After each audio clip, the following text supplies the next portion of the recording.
Ang agenda natin today ay mag-volunteer.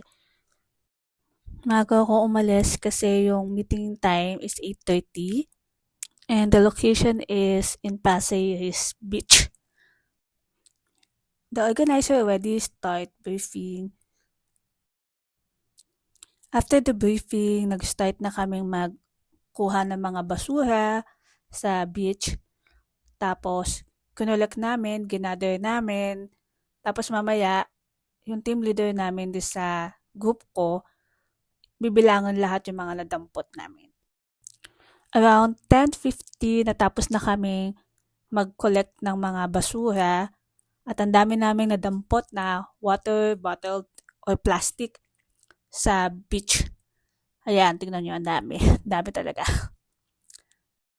Then, nag-gather kami, tapos nag-share kami ng feedback namin about our experiences during the cleanup.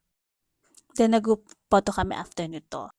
Very meaningful yung Sunday ko. So, kung may volunteer ulit na ganito, baka sumali ulit ako.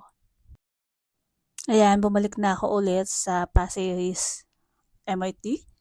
Nag-take na ako ng bus pabalik doon. Natapos yung event around 12, so gutom na. So, nag-lunch na ako din dyan sa Pasay Ris Mall.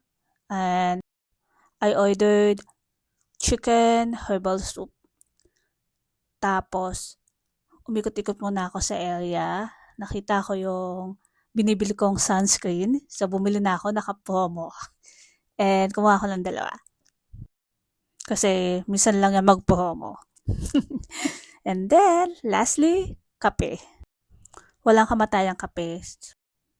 Hope you enjoy my weekend. So, salamat sa panonood. Bye!